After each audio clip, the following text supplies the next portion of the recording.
Everyone, welcome to BVN online classes. आज class 8 के exercise 2.4 है। ये वर्ड प्रॉब्लम वाले क्वेश्चंस हैं और उसमें से 2 या 3 क्वेश्चन आज और करवाते हैं हम आपको। पहले तो ये वाला क्वेश्चन देखिए, sum of the digits of a 2 digit number is 9। Okay, 2 digit number, suppose that मैं यहाँ पे लिख देती हूँ 42 लिख देती हूँ। 42 इज अ 2 डिजिट नंबर, एक तो 4 है और एक क्या है 2 है। ओके तो अब उसने क्या है, उनका जो सम है वो क्या है 9 है। ठीक है, तो मान लेती हूँ कि कोई भी 2 डिजिट्स नंबर है वो हमें नहीं पता, ये तो मैं जस्ट एग्जांपल के बता रही हूँ कि 2 डिजिट नंबर लाइक 42 ले लिया, 24 ले लिया, बहुत सारे नंबर्स है। अब यहाँ पे 2 डिजिट का नंबर क्या है, सम कितना 9। तो सपोज दैट अगर मैं ये लेती हूँ कि इन दोनों नंबर का अगर सम करो तो क्या है 9। अगर उसमें से एक नंबर x होगा, अगर एक नंबर x होगा तो दूसरा कैसे आएगा 9 माइनस एक्स करके ना, टोटल में से पहला नंबर मैं सब्ट्रैक्ट कर दूंगी तो मेरा दूसरा नंबर आ जाएगा। बस उसी हिसाब से इक्वेशन करना है। तो उसने कहा है sum of the digits of a 2 digit number. तो मान लेते हैं let the one number, okay, let the one number is equals to x। एक को मान लेते हैं कि एक नंबर तो क्या है हमारा x है, तो अदर नंबर। तो अभी आपको मैंने बताया अगर दोनों का सम 9 है तो एक x है तो दूसरा टोटल में से पहले वाला नंबर सब्ट्रैक्ट कर देंगे तो दूसरा आ जाएगा। तो ये कहेंगे हम 9 माइनस एक्स बोल देंगे। ओके, अब सेकेंड लाइन पढ़ती है, उसमें क्या कहता है, when we interchange the digits it is found that the resulting new number is greater than the original number. ये बताने से पहले आप सबसे पहले ओरिजिनल नंबर वो कैसे निकालेंगे। मेरे पास मान लीजिए अगर मैं लिखती हूँ 96 लिखती हूँ तो 96 हम उसको कैसे लिख सकते हैं, हम ऐसे लिख सकते हैं ना 90 प्लस 6, बिल्कुल लिख सकते हैं। बट उसको ऐसे भी तो लिख सकते हैं इस 96 को, अब 96 को ऐसे भी लिख सकते हैं 10 इंटू 9 प्लस 6 ऐसे भी।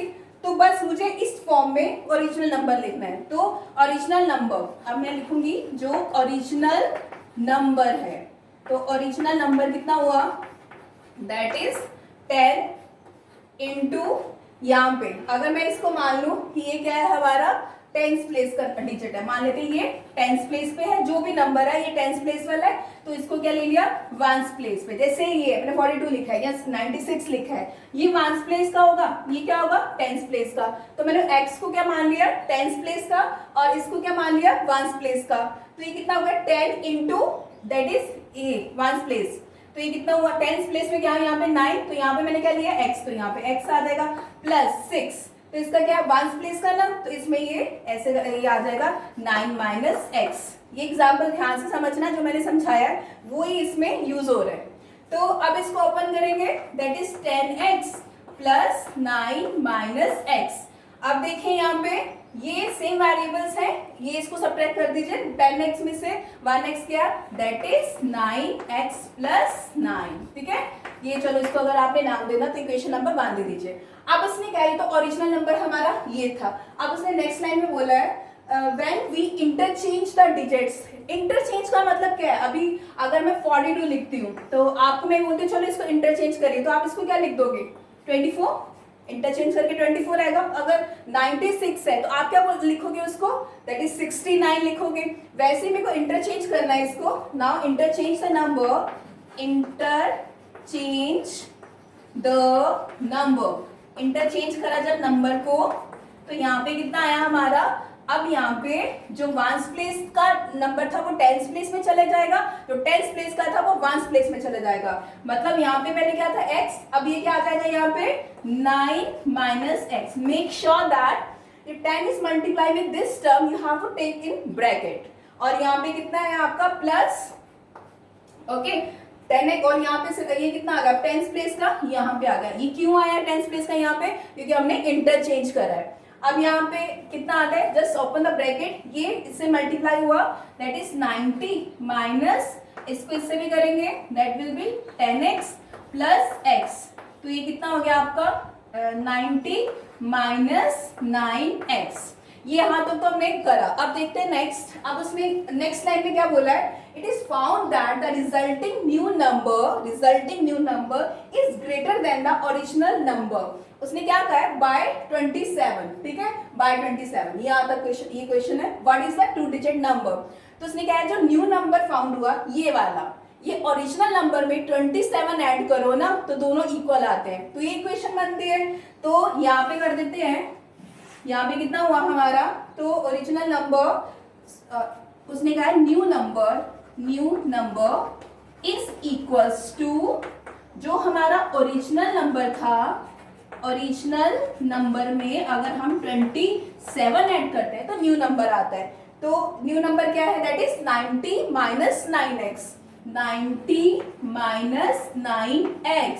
और ओरिजिनल नंबर ये निकाला था आपने, दैट इज 9x प्लस 9, तो ये कितना हुआ 9x प्लस 9, और इसमें 27 तो आपको ऐड करना है।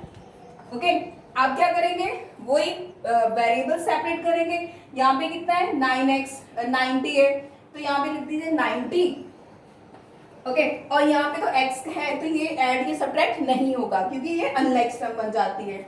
और यहाँ पे कितना हुआ 27 और 9, तो ये क्या 27, ठीक है। अब यहाँ पे जो ये टर्म वो ट्रांसपोज होगी, अच्छा इक्वल्स टू के उधर जाएगी, तो 27 है, ये किसका होगा माइनस का, माइनस 27। और यहाँ पे 9 को भी उधर लीजिए, या तो यहाँ पे ऐड करके ट्रांसपोज कर लीजिए या उसको अलग अलग करके ट्रांसपोज कर लीजिए, वो आपकी मर्जी है। ये भी उधर जाएगा तो ये भी कितना हो जाएगा -9 हो जाएगा, ठीक है। अब यहाँ पे कितना है 9x, यहाँ पे 9x है, और आपका ये जो -9x है उधर जाएगा तो ये किस में बन जाएगा, प्लस में बन जाएगा, दैट इज +9x हो जाएगा। अब यहाँ पे कितना हो गया 90, यहाँ पे हो गया 90, यहाँ ऐसे कर दीजिए 90 माइनस 27 एंड 9, 16 और 36 होता है, तो ये -36 आएगा। -36 क्यों आया, क्योंकि -27 और -9 प्लस माइनस माइनस क्या होता है, प्लस आता है, बट साइन हमेशा बड़ी टर्म का आता है। तो यहाँ पे कितना हो गया, that is 9 + 9 that is 18x, और 90 में से 36 गए, 10 में से 6 गए, दैट इज 4। यहाँ पे 8 रह गया, 8 में से 3 गए 5, और ये कितना हो गया 18x हो गया। अब मुझे तो x की वैल्यू निकालनी है, तो x की वैल्यू निकालेंगे, तो ये कितना हो गया 54। तो ये वेरिएबल वाली जो भी टर्म होती है, अगर x की जो वेरिएबल की वैल्यू निकालनी होती है x की या y की किसी की भी, तो ये इसके डिनोमिनेटर में चली जाती है। अब काट दीजिए, 18 3 सा 54, तो x की वैल्यू कितनी आती है हमारी 54। यहाँ पे एक बार लिख देती हूँ मैं x की वैल्यू 54। अब ये तो x की वैल्यू, तो x की वैल्यू 3 आएगी, क्योंकि ये 54 divided by 18 that is 3। x की वैल्यू कितनी आई हमारी 3, ठीक है। ये तो x की वैल्यू आ गई, बट उसने क्या बोला निकालने के लिए, what is the 2 digit number. तो मींस जो भी x की वैल्यू आई है आप इसमें पुट कर दीजिए, तो नंबर रिक्वायर्ड नंबर, तो यहाँ पे लिखोगे आप रिक्वायर्ड नंबर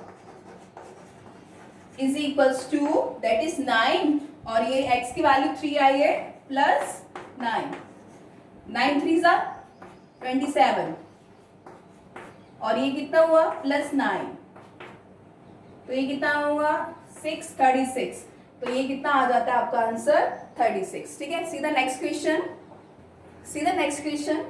कहता है there is a narrow rectangular plot reserved for a school. एक प्लॉट है, ठीक है, तो वो किसके लिए रिजर्व है, स्कूल के लिए, इन मौली विलेज, कोई विलेज का नाम है ये। The length and the width of the plot are in the ratio. मैंने आपको ये पहले ही बोला है, जब भी आप रेशियो में दिया होता है, आपको ये रेशियो में दे रखा है, एग्जैक्टली नहीं दे रखा 11 मीटर या 4 मीटर, ओके, ये सिर्फ रेशियो में। रेशियो में जब भी होता है तो उसमें हम वेरिएबल लगाना होता है उसके साथ, तो 11:4, ठीक है। तो हम पहले लिख लेते हैं लेंथ कितनी है, तो सबसे पहले let the length of the plot, length of plot, अगर लेंथ है तो उसको क्या करेंगे, दैट इज 11x। अब उसके बाद ब्रेड्थ कितनी है उसकी of plot, that is 4x। इतना तो यहां तक जो लाइन थी वो मैंने आपको बता दिया। अब कहता है एट द रेट ऑफ 100 पर मीटर, ठीक है, मतलब किस हिसाब से पैसे लेता है वो 100 पर मीटर के हिसाब से, ओके। तो अब उसने कहा है कि it will cost the village panchayat ₹75,000, पर जो टू द फेंसिंग क्या करना होता, 4 दीवारी, ठीक है।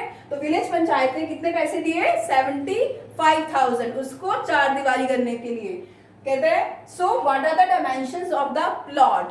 अच्छा, डायमेंशंस निकालने के लिए सबसे पहले पैरामीटर की बात करते हैं। पैरामीटर होता क्या है? जैसे मैं ये एक स्क्वायर मान लीजिए प्लॉट है या कोई भी, तो ये दे दिया मैं 6 मीटर दे दिया, और ये हो गया मेरे पास सपोज दैट 2 मीटर। इस विड्थ कितनी हो गई? 2 मीटर। आपको पता ही है कि सबसे पहले रेक्टेंगल की प्रॉपर्टी पता होनी चाहिए, क्या होता है कि ऑपोजिट साइड्स क्या होती हैं? इक्वल होती हैं। अगर ये 6 है तो ये भी 6 होगा, ये 2 है तो ये विड्थ भी कितनी हो गई? 2 मीटर हो गई। ओके, तो अगर मुझे इसका पैरामीटर बोला जाता है तो मैं क्या करूंगी? मैं इसकी चारों साइड्स को प्लस कर लूंगी, तो मेरा क्या आ जाएगा? पैरामीटर आ जाएगा। ठीक है, तो बस उसमें ये चीज देखनी है हमने कि इनको तो फेंस था तो 4 दीवारी करने में कितने पैसे लगे। तो अगर मुझे उसकी लेंथ का पता होगा और विड्थ का पता होगा तो मेरी ऑब्वियसली मेरी क्या आ जाएगी? वो आ जाएगी ना उसका अगर लेंथ और विड्थ का पता होगा तो उससे मुझे पता चल जाएगा इतनी उसकी कॉस्ट लगी है। अब ये है कि ये इतना हो गया, अब हमें क्या दे रखा है? इतने पैसे लगे। तो अगर मुझे इसका पैरामीटर निकालना है तो जितना हुआ टोटल कॉस्ट, देखो कैसे निकालते हैं, जितनी हमारी टोटल कॉस्ट है जितनी भी है उसका जितना रेट है, जितना भी जिस रेट के हिसाब से इनटू पैरामीटर, ऐसे। ठीक है, क्योंकि अगर मुझे उसका पैरामीटर पता चल गया तो मुझे उसका पता चल जाएगा फिर लेंथ और ब्रेड्थ कितनी है। तो टोटल कॉस्ट कितनी है? 75,000, दैट इज 75,000। और किस रेट के हिसाब से है वो? यहाँ पे लिख दीजिए 100 रुपीज पर मीटर के हिसाब से इनटू पैरामीटर। मुझे सबसे पहले मेरा मेन फोकस है कि अगर मेरा पैरामीटर निकल आता है तो मेरी लेंथ और ब्रेड्थ निकल आएगी। तो आपको पता है कि 75,000 और ये जो है 100 ये डिनोमिनेटर में चला जाएगा, तो ये किसके इक्वल है? पैरामीटर के इक्वल है।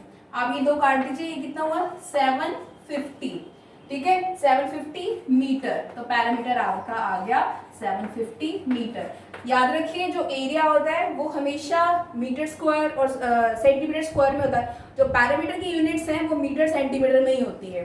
ठीक है, स्क्वायरिंग नहीं लगानी होती है। अब ये तो पैरामीटर आ गया, बिल्कुल अगर मेरे पास पैरामीटर आ गया तो मेरी लेंथ और ब्रेड्थ निकालना बहुत इजी हो गया, क्योंकि parameter is equals to parameter किसका? रेक्टेंगल का। ठीक है, क्या होता है? 2l plus B. 2l plus B क्यों आता है? क्योंकि दोनों लेंथ जो होती है वो इक्वल होती है, तो दोनों विड्थ क्या होती है? इक्वल होती है, इसलिए पैरामीटर आपके पास गिवन है। See parameter is 750 is equals to 2, length कितनी है आपकी? 11x, और विड्थ कितनी है आपकी? That is 4x। तो ये कितना हो गया? 750। अब इसको कर दीजिए 11 प्लस 4, दैट विल बी 15। तो ये कितना हुआ? Into 15x। तो 750 इंटू 15 टू जा 30x। तो हमें सबसे पहले मेन क्या है हमारा? मुझे x की वैल्यू ही निकालनी है, तो सबसे पहले x की वैल्यू निकालेंगे। तो ये कितना हो गया? 750 upon 30 is equals to x। इसको काट दीजिए। अब ये इसके साथ डिविजिबल है, तो देखो 3 टू जा 6, तो 1 गाड़ी 3 5 जा 15। तो x कितना आया आपका? 25 मीटर। ठीक है, x कितना आया? 25 मीटर। तो अगर आपके पास x आ गया तो अब मैं क्या निकालना? लेंथ और विड्थ इजीली निकल आएगी। तो लेंथ कैसे निकलेगी? Length is equals to 11 into 25। अब 25 को 11 से मल्टीप्लाई करते हैं, 5 2 देन 5 2, तो ये कितना आता है? 275 मीटर। वैसे इसकी विड्थ निकाल लेते हैं, ब्रेड्थ निकालते हैं इसकी, that is 4 into 25। See 25 4 that is 100। तो यहाँ पे लिख दीजिए 100 मीटर। तो आपको ये ही निकालना था कि इसकी लेंथ कैसे निकालनी है, विड्थ कैसे निकालनी है। It's a very easy question. See the next question. Next question देखिए, half of the herd of deer are grazing. Herd मतलब वो झुंड होता है ना, उसको कहते हैं। तो डियर का जो झुंड है वो क्या? ग्रेजिंग। ग्रेजिंग मीन्स चरना इन द फील्ड। ओके, तो इतने तो है वो क्या कर रहे हैं? चर रहे हैं। सबसे पहले फर्स्ट लाइन लिख लेते हैं। तो हमें ये बताना है and 3/4 of the remaining are playing nearby, the rest 9 are drinking water from the pond. Find the number of deer in the herd. तो ये पूरा बताना है कि उस झुंड में टोटल कितने हैं, ठीक है। तो सबसे पहले क्या करेंगे, total number of deer is equal to x। ये तो हमें पता ही नहीं कि टोटल नंबर कितने हैं, तो उसको क्या ले लेते हैं, x है। अब उसने क्या है, half of the herd of there are grazing. तो ग्रेजिंग कितने ग्रेजिंग कर रहे हैं, grazing in field is equals to x/2 होगा। अब उसने क्या है, in the field and 3/4 of the remaining, जितने बच गए तो रिमेनिंग कैसे निकालेंगे, रिमेनिंग जितने टोटल थे उसमें से जो ग्रेस कर रहे हैं उनको सब्ट्रैक्ट कर दोगी तो जो रिमेनिंग है वो निकल आएंगे, x माइनस x/2। अब इन दोनों को एलसीएम लेके मुझे सॉल्व करना पड़ेगा। ये कितना आ जाता है आपका 2 और that is 2x minus x which is equal to x/2। Okay, अब नेक्स्ट लाइन में कहता है remaining are playing nearby and 3/4 of the remaining, ये जो रिमेनिंग है इसका 3/4 वो जो है वो प्लेइंग कर रहे हैं। तो प्लेइंग जितने प्लेइंग कर रहे हैं आप उसको लिख लीजिए 3/4 ऑफ द रिमेनिंग, मतलब 3/4 into x/2 which is equal to 3x/8, यही हुआ। और उसने बोला the rest 9 are drinking water, तो जो भी पानी पी रहे हैं ड्रिंकिंग वाटर वो कितने हैं, दैट इज 9, वो टोटल 9 है। तो अब उसने ये कहा है तो फिर ये बताइए कि वहां पे टोटल कितने डेयर है। तो वो निकालने के लिए हम क्या करेंगे, यहाँ पे दैट इज x/2 जितने हम वहां पे ग्रेजिंग कर रहे हैं और जितने वहां पे रिमेनिंग ये है और प्लेइंग, जितने प्लेइंग है, प्लेइंग जो खेल रहे हैं दैट इज 3x/8 प्लस जितने पानी पी रहे हैं दैट इज 9, उनको किसके इक्वल कर दूंगी, जितने हमने टोटल माने हुए हैं, ठीक है। अब क्या करना है, सबसे पहले x/2 प्लस 3x/8। अभी जो यहाँ पे इक्वल्स टू के बाद x है इसको वेरिएबल्स के साथ ही ले आते हैं। तो मीन्स इक्वल्स टू है इधर, यहाँ पे कुछ साइन नहीं होता तो आपको पता है प्लस का साइन होता है, इक्वल्स टू के उधर है साइन, अगर इस साइड लेके आएंगे तो वो ट्रांसपोज हो जाएगा, ट्रांसपोज करेंगे तो वो नेगेटिव में चेंज हो जाएगा। इसके डिनोमिनेटर के नीचे 1 लगा दो, ठीक है। और वैसे ही अगर ये प्लस का 9 है तो उधर जाएगा तो ये नेगेटिव का 9 बन जाएगा। अब क्या करते हैं, इनका एलसीएम लेते हैं। सी एलसीएम ऑफ 2 और 8, देखो जिसको नहीं आता है 2 और 8, 2 1 ज़ा 2, 2 4 ज़ा 8, फिर से 2 2 ज़ा 4, 2 1 ज़ा 2, दैट इज 2 2 ज़ा 4, 4 2 ज़ा 8। तो एलसीएम कितना हुआ, 8 आएगा। तो यहाँ पे लिख दिया एलसीएम 8। अब देखिए यहाँ पे सॉल्व करिए, 8 इसको इससे डिवाइड करेंगे दैट इज 4, तो यहाँ पे 4 को ऊपर वाले न्यूमरेटर से मल्टीप्लाई करेंगे तो 4x आ जाएगा। प्लस का साइन है, इसको और इसको डिवाइड करेंगे 1 आएगा, 1 को 3x से मल्टीप्लाई करेंगे तो 3x आएगा। इसको इससे डिवाइड करेंगे तो 8 आएगा, 8 को x से मल्टीप्लाई करेंगे तो माइनस का 8x आएगा, और -9 तो ऑलरेडी आपके इक्वल्स टू में है। अब यहाँ पे इन दोनों को ऐड कर लीजिए, ये कितना होता है 4 + 3 दैट इज 7, और साथ में x है 7x लिख दीजिए, और यहाँ पे कितना है -8x upon 8 is equals to -9। बस कैलकुलेशन सॉल्व करनी है और x की वैल्यू आ जाएगी। प्लस का 7x है, यहाँ पे माइनस का 8x है, तो ये होगा माइनस, बट साइन नेगेटिव का आएगा, प्लस माइनस माइनस, 8 में से 7 गए दैट इज 1, बट माइनस का इसलिए आया क्योंकि 8 इज ग्रेटर देन 7, और नीचे कितना आया 8, और यहाँ पे -9 है। Now you can cancel the sign of minus, now multiply x is equals to 9 into 7 that is 72, तो total deer in a herd is 72। ये कुछ क्वेश्चंस मैंने आपको करवाए हैं, और शायद एक दो क्वेश्चंस ही रह गए जो आपको करना है, तो आपको ये सारे क्वेश्चन अपनी फेयर कॉपी में करने हैं।